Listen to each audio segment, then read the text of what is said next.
1월 22일 월요일입니다. 굿모닝 브리핑 시작합니다. 가장 먼저 조선일보 기사 보겠습니다.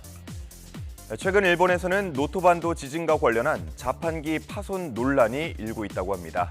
이게 무슨 일인가 한번 들어보시고요. 같이 생각해 보시죠. 지난 1일 이시카와현 주민 100여 명은 지진을 피해서 인근 한 고등학교로 급하게 피난했습니다. 식량과 음료를 확보하지 못한 채 급하게 대피한 이들 중 일부는 학교 내 설치된 자판기 3대를 부수고 음료를 꺼내서 피난민들에게 나눠줬습니다. 이런 상황이 알려지면서 초기에는 고령 피난민을 위한 발빠른 대처였다며 칭송하는 여론이 많았습니다. 하지만 해당 학교 교장이 자판기를 부수는 일을 허가한 적이 없다고 밝히면서 상황이 뒤집혔는데요. 긴급한 상황이더라도 허락 없이 남의 물건을 파손하는 건 범죄라는 의견이 강해지고 있습니다. 파손된 자판기를 관리하는 회사 측도 긴급한 상황이라고 해서 자판기를 파손하는 걸 인정할 수 없다면서 해당 사건을 경찰에 신고했습니다. 현재 경찰은 자세한 정황을 조사 중이라는 입장인데요. 일본판 정의란 무엇인가에 대한 논의, 우리 시청자분들은 어떻게 생각하십니까? 자, 다음은 중앙일보 기사 보겠습니다.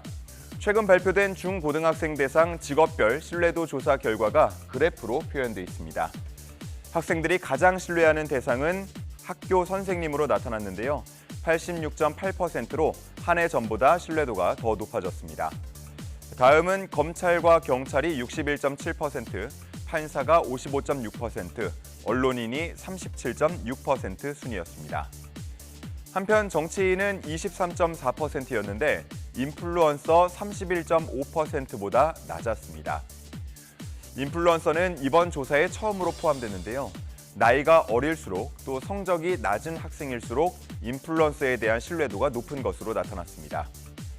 정치에 대한 불신은 또 다른 조사 결과에서도 엿볼 수 있었는데 우리나라 정치가 국민의 의견을 반영해 사회 문제를 해결하고 있다고 생각하십니까? 라는 질문에 대해서도 10명 중 1명만 긍정적으로 답했습니다. 다음 기사 보겠습니다. 한국건설산업연구원이 발표한 보고서를 보면 우리나라 주요 인프라 시설의 41%는 2030년이 되면 지어진 지 30년을 경과하는 것으로 나타났습니다. 조금 더 세부적으로 보자면 댐의 노후화가 가장 심각했는데요. 전국 댐 75%가 여기에 해당됐습니다. 이어 상하수도나 전화 케이블 등이 담긴 지하터널, 공동구가 50%, 항만 49%, 하천이 43% 순이었습니다.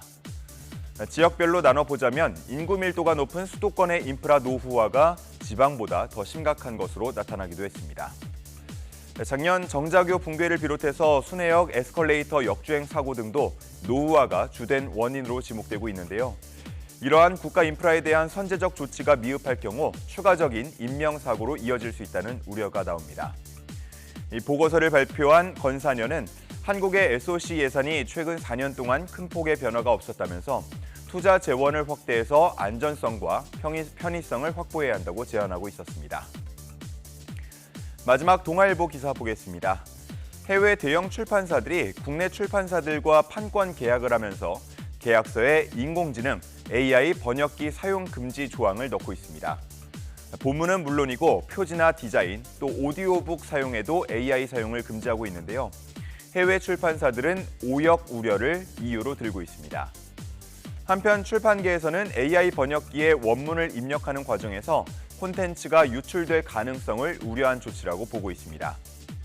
이 조항을 어기면 법적 책임을 물을 수 있기 때문에 국내 출판사들은 번역가들에게 AI 번역기를 사용하지 말 것을 주문하고 있는데요. 일부 번역가들은 이에 반발하고 있습니다.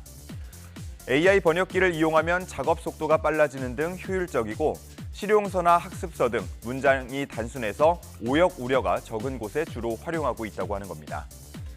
최근 번역 시장에서는 AI 번역기가 초벌 번역을 하면 이후에 인간 번역가가 검수해서 완성도를 높이는 방식을 많이 사용하고 있는데 AI 번역기의 긍정적인 측면도 함께 보자고 강조하고 있습니다. 과연 번역가와 AI 번역기가 공생할 수 있는 방안이 나올까요? 앞으로가 주목됩니다. 1월 22일 아침 신문 살펴봤습니다. 지금까지 굿모닝 브리핑이었습니다.